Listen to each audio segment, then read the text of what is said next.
proceso y único corresponsal mexicano acreditado por la Casa Blanca para que nos hable sin censura de este informe de gobierno que llega en medio de mucha controversia, de muchas acusaciones y de muchos escándalos para Donald Trump.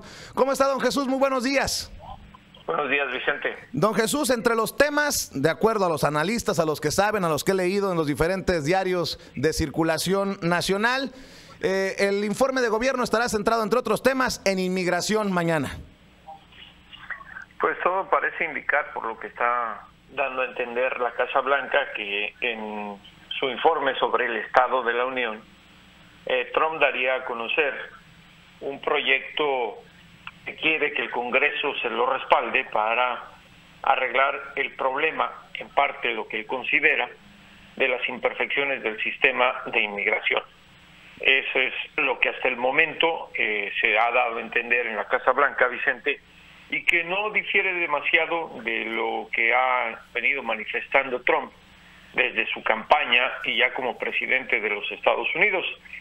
Quiere acabar con lo que él llama la cadena migratoria y concentrar básicamente gran parte del presupuesto del Departamento de Seguridad Interior a seguridad fronteriza, que tenga que ver con el construir el muro en la frontera con México y darle solución como parte de ello al asunto de los soñadores o los dreamers, proyecto de ley que todavía no conocemos detalles, Vicente, pero que de entrada ya muchos legisladores demócratas y republicanos han dicho que es imposible que se pueda solucionar en términos legislativos porque no están de acuerdo con las condiciones de Donald Trump. Por cierto, cientos, si no es que miles de dreamers, de soñadores, estarán a las afueras del Congreso, en donde dará su primer informe de gobierno Donald Trump, protestando, manifestándose. No quieren esto que ya ha dejado ver la Casa Blanca, no quieren ser moneda de cambio, no quieren que se les den papeles a ellos y se afecten a sus familias. Pues no quieren, pero eso no dependerá de los dreamers, dependerá del Congreso, ni siquiera depende de Donald Trump. Vicente, él puede proponer, pero te lo he dicho en cansadas ocasiones, el Congreso es quien tiene la última palabra. Y tan es así que lo vimos que pues, el cierre de gobierno, por los bemoles que tú quieras, se llevó a cabo. Hay una cosa muy interesante y creo que ya deberíamos de dejar el tema de las manifestaciones y todo. Nadie las escucha, y me refiero a nadie las escucha a la toma de decisiones. Yo creo que la elección de Donald Trump debió haber modificado el pensamiento de muchas personas en Estados Unidos. La mejor manera de manifestarse es votando.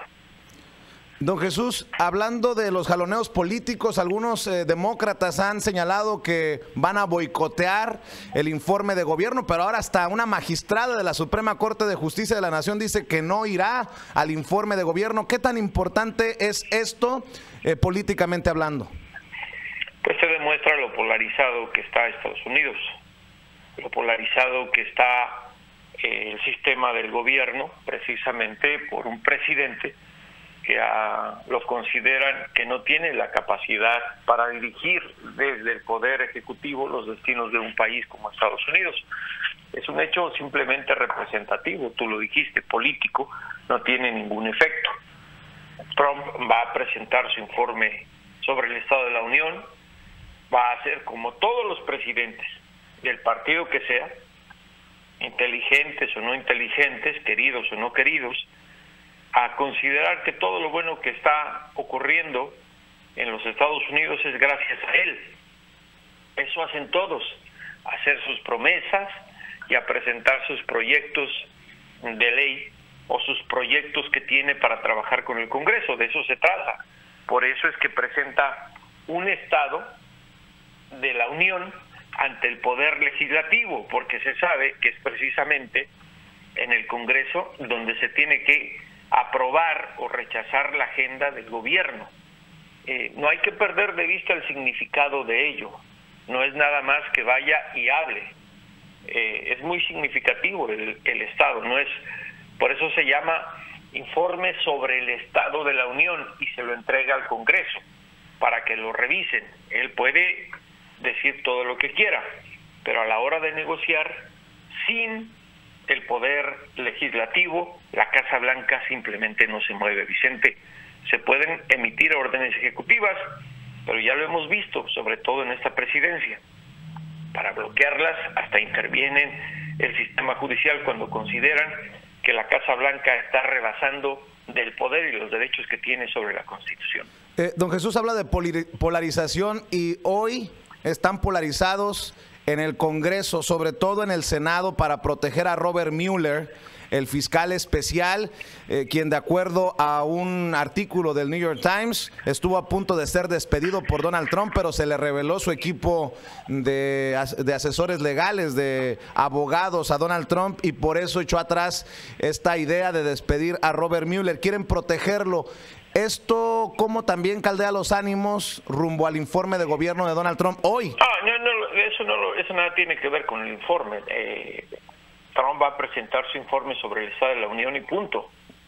Lo que se demuestra es que Trump se quiere imponer más allá de los poderes que tiene. Ahora, su prerrogativa como presidente sí lo puede despedir con la mano en la cintura. Es el presidente de los Estados Unidos y el fiscal especial depende del Departamento de Justicia, el que a su vez depende del presidente a través del Procurador General.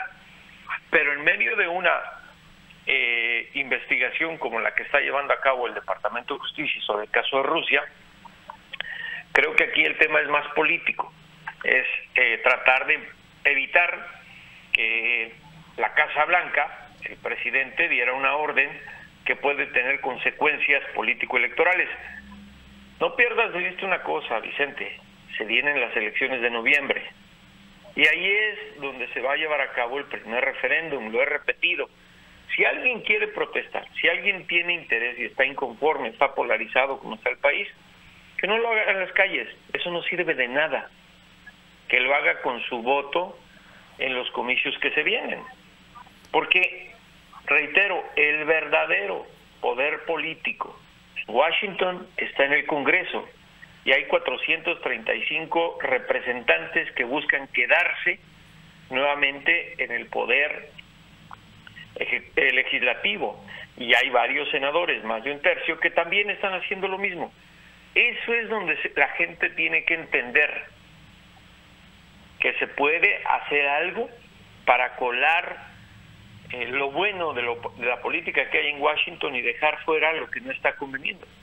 Pero hay gente que opina lo contrario. Claro. Jesús, quedamos de acuerdo en que va a hablar de inmigración, seguramente hablará de su muro, hablará de México en su informe de gobierno Donald Trump. ¿Qué tiene que hablar de México? O sea, lo va a mencionar como parte del problema de la frontera, pero no tiene que hablar de México. ¿El Tratado de Libre Comercio? Sí, por eso, pero no es que vaya a hablar de México, va a hablar de una relación que se tiene. No es que vaya a hablar en sí de México, pues hablará de comercio, y ahí es como decir, hablará de Canadá, pues claro que va a mencionar Canadá. Hablará de Europa, pues claro que va a hablar de Europa. Hablará del Medio Oriente, porque tiene que dar un informe sobre el Estado de la Unión que abarca macroeconómicamente todo lo que significa Estados Unidos y políticamente más. Tiene que hablar de la lucha contra el terrorismo. Prometió erradicar al Estado Islámico cuando llegó a la presidencia de los Estados Unidos, el día que tomó el puesto como titular del Poder Ejecutivo, y a los pocos días que habló en una sesión plenaria del Congreso, hace un año. Entonces tiene que mencionar todos los aspectos, pero no hay que decir, va a hablar de México. ¿Qué puede decir de México? Muy bien. Pues don Jesús, te agradezco, te mando un abrazo y que pases excelente día. Buenos días, Vicente. Abrazo. Abrazo, don Jesús Esquivel, corresponsal de la revista Proceso, único corresponsal mexicano acreditado por la Casa Blanca.